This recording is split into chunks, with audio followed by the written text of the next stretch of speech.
دست ما اینو تو تماما سیستمش برقیه، هوشمنده. البته یک ترموستات داره که با پتانسیومتر کار میکنه، الکترونیکیه و حتی سیستم بخاردهیش هم به همین سبک به صورت الکترونیکیه. یک برد داره فوق العاده پیشرفته و حتی پمپ آب داره بحث بخاردهیش رو که بحث بخار حالا تو هر حجمی که بخوای توسط این کلیدها با بخار انجام میده. این دستگاه قبلا جای دیگه برده بودن، دو جا برده بودن که 2 ماه نهایتا کار میکنه. متاسفانه ایرادی که این دستگاه داره قابل حل نیست. یعنی من هم اینو بخوام تعمیر کنم 2 ماه کار میکنه، ولی خب بعضی اوقات با توجه به اینکه این دستگاه مبلغش بالاست و یه مقدار گرون هستش، یه ترفندی همیشه روی اینجور دستگاه میزنم که هم بتونه چندین سال براشون کار کنه و اون قضیه 2 ماه به 2 ماه خراب شدنش رو و هر سری هم هزینه‌ای که قرار انجام بشه رو دیگه براشون نداشته باشه. بریم با هم اینو بازش بکنیم، انشالله اینو هم بتونیم مثل بقیه اتوها درستش کنیم. خب بریم برای بحث باز کردنش. آقا باز کردن اتوها کلا با توجه به اینکه درسته جثه ریزی داره ولی راحت نیست واقعا. خیلی تو باز کردنش باید ما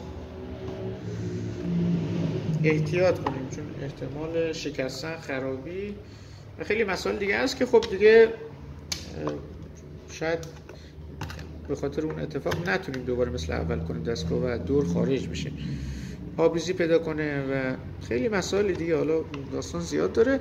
در صورت اینو میگم حتما تو باز کردن دقت کنید. اکثر اتوها با هم فرق میکنه مدل باز کردنش و یک ذهن خلاق میخواد که بشینه فکر کنه و بتونه این دستگاه ها رو فقط باز کنه، حالا تعمیرش رو خودش.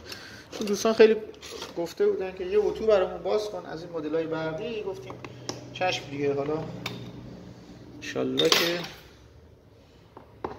مثمر ثمر براشون واقع شده باشه.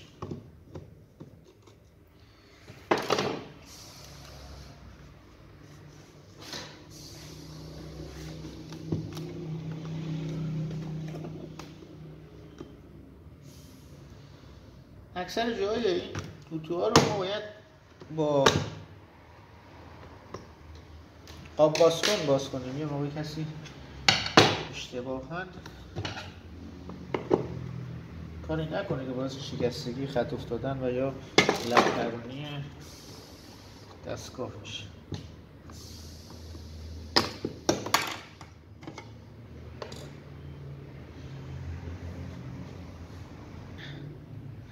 به این دوستان یک پیچ فوق‌العاده مخفی تو این قسمت داشت که واقعا پیدا کردنش کار حضرت فیل بود، ولی بالاخره شد. این اتوها داستانشون همیشگیه، باید مواظب باشین. اگر کلا فنی نیستین و میخواین تجربه کنین، این خواهشی که دارم روی اون اتوها تجربه فنیتون رو بذارین کنار، چون واقعا خطرناکه. خب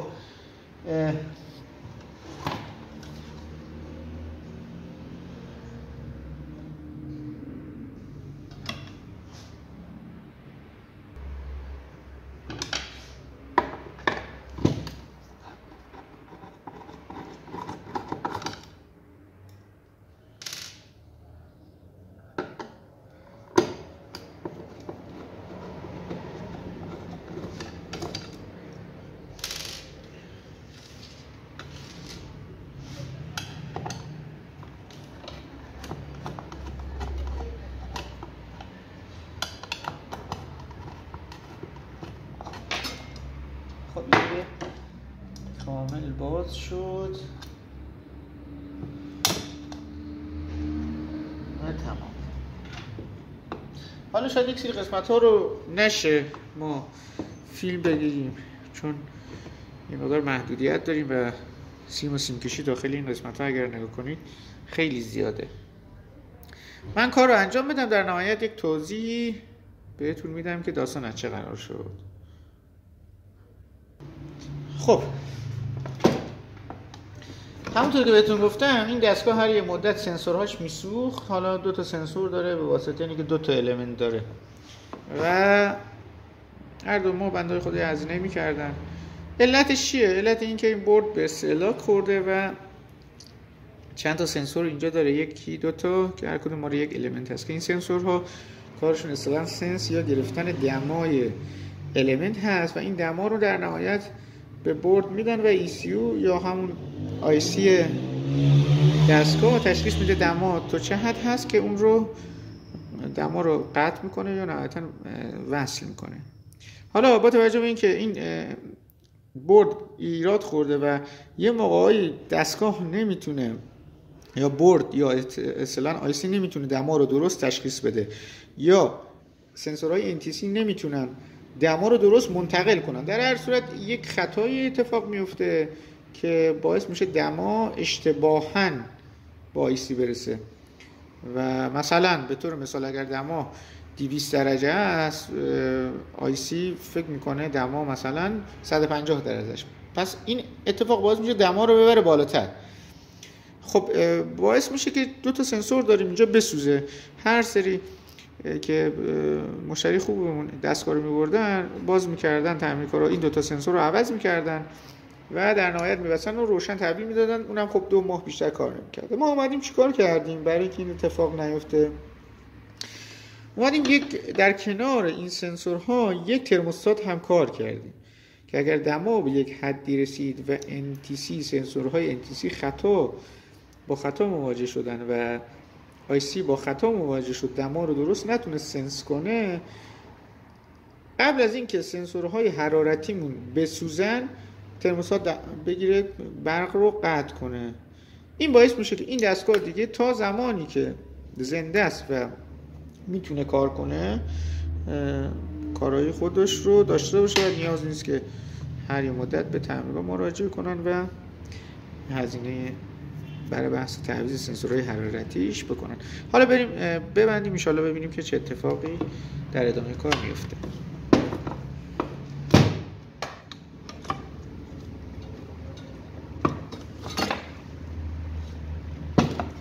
خب تو بستن هم میدونین دیگه همونطور که با دقت زیاد باز شد باید تو بستن هم ما همین کار رو بکنیم دیگه. خیلی دقت زیادی لازم داره، اشتباه نکنیم که اولین اشتباه آخرین اشتباه.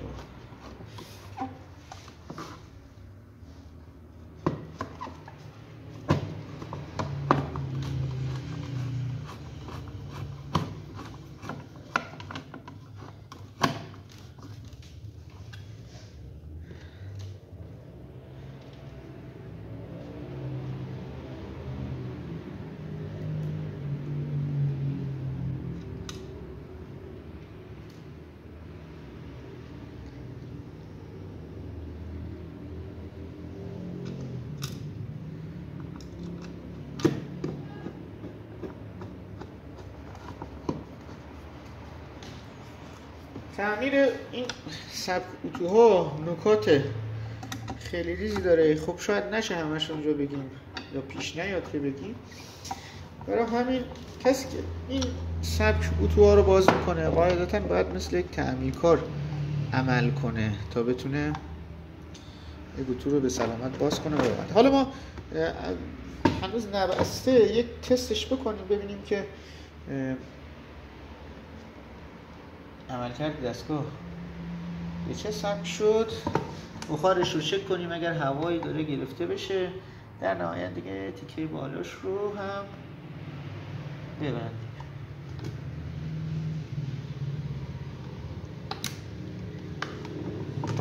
خب این مقدار آبیه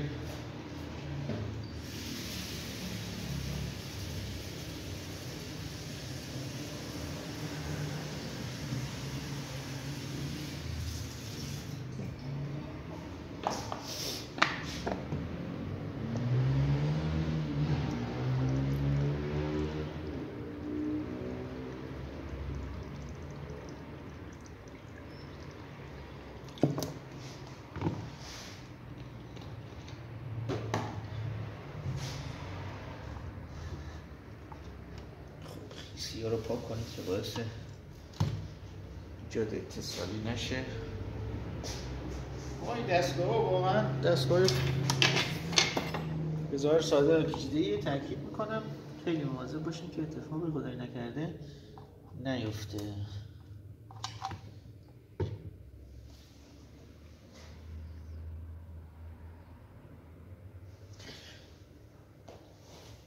میزنیمش که برق تست بدیم انشالله که اوکی باشه. دما رو هم میبریم رو ماکسیمومش.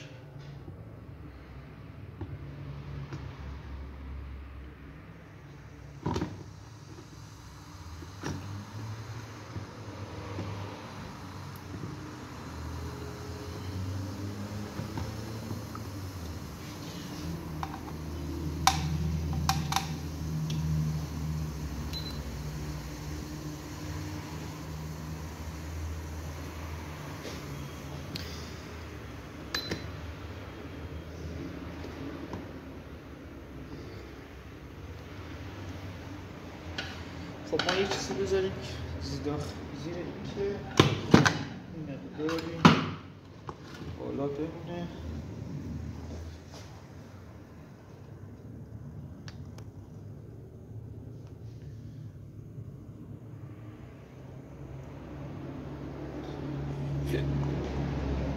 الان چراغی داری چشمک میزنی یعنی اینه که گرم نشده به این دما برسه تا کار کنه. ما اگر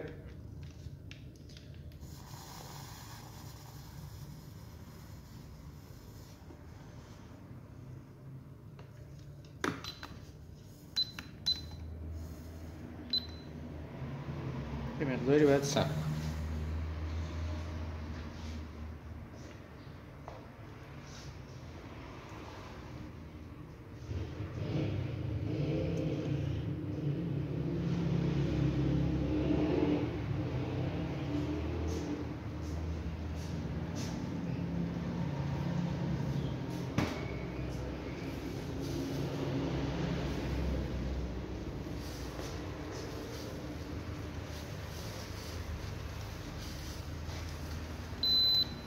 خب الان چراغ ثبت شد دیگه. ما اینو میزنیم از قسمت زیر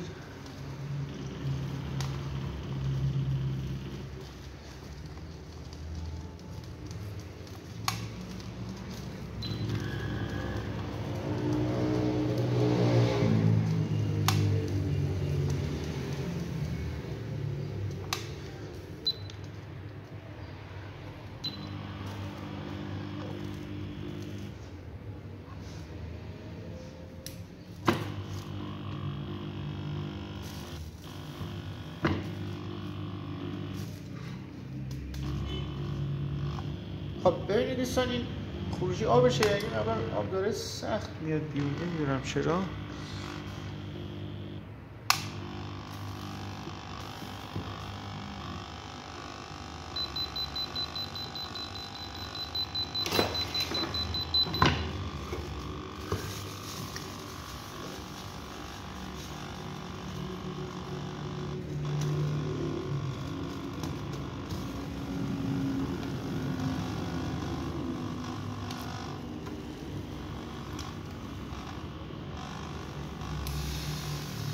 یک چند لحظه ما باید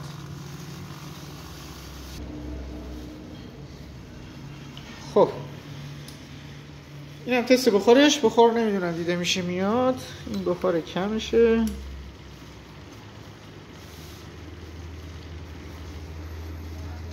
این هم بخار زیادش. خب ظاهرا که دستگاه حل داره کار میکنه مثل روز اولش. بریم دستگاه رو ببندیم و در نهایت تست کلی ازش بگیریم. برقش رو اول قطع کنیم.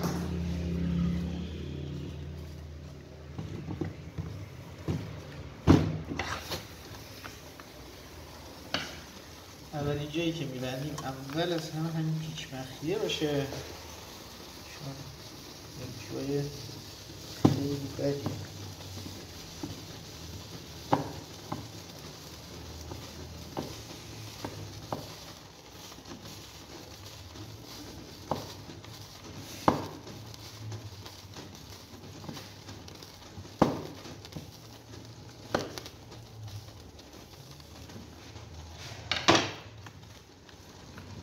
خب یک دونه نازل آب پاشش رو هم بذاریم.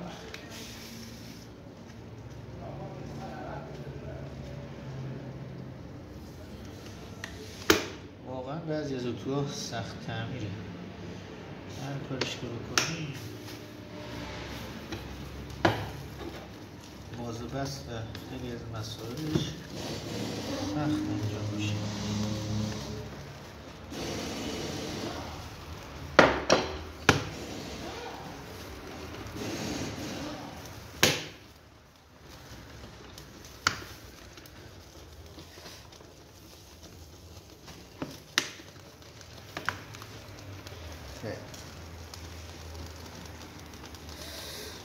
یه دونه پیچ اینجا داشتیم، اینم که پاشش کار میکنه.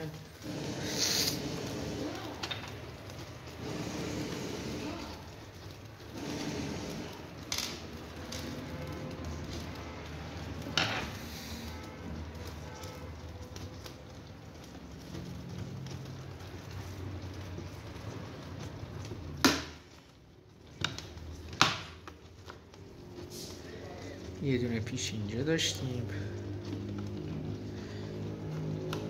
خب این از قسمت بالا. این کلید رو خیلی با احتیاط جا بزنید، اگر بشکنه کارتون زاره و خب پیدا هم نمیشه.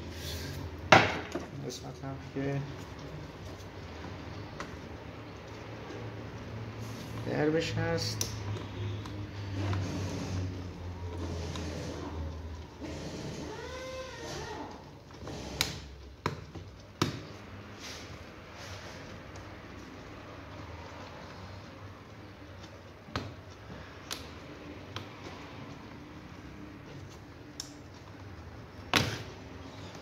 این هم هست.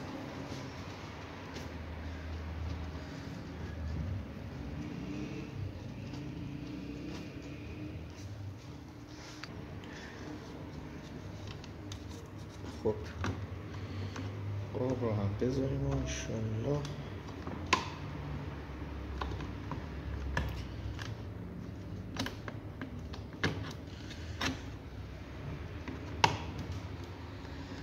خب حالا ما یک مسئله هم داریم که این بستن این سبک قابا یه مقداری سخته و یه جای زور باید بزنی، یه جای عدد زوری که حالا اصلا فنیه دیگه، زور فنیه مهمه، میشه جمعش کن.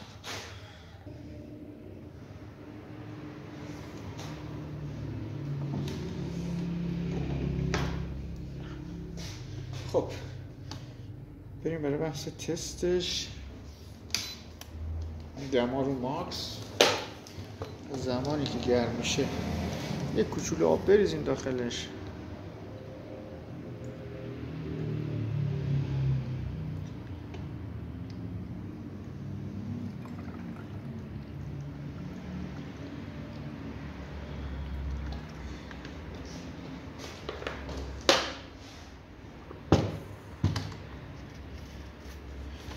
دستمال هم همیشه این دستگاه چون خطرناکه جایی خیس میشه من خوش کنم.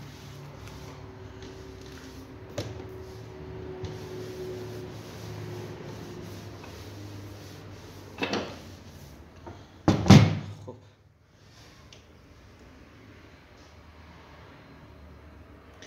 الان دستگاه داره گرم میشه انشالله. این دستگاه دیگه دوستان دیگه 2 ماه به 2 ماه دیگه بر نمیگرده تعمیرگاه، فقط به خاطر یک حرکت خلاقانه که زدیم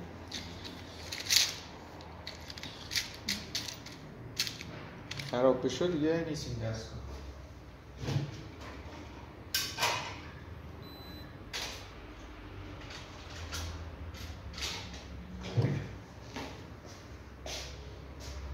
خب یه تست بگیریم ازش. بله اینم بخورش.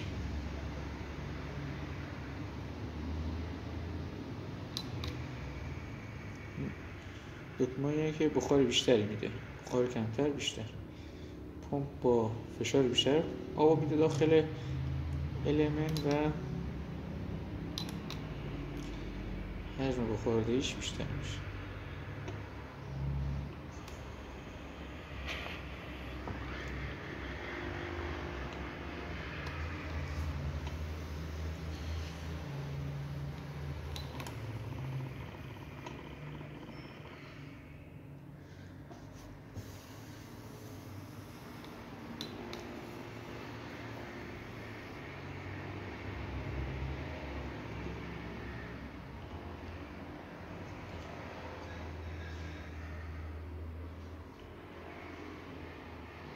خب این هم از این. امیدوارم که این کلیپ به دردتون خورده باشه و بتونین ازش استفاده کنید.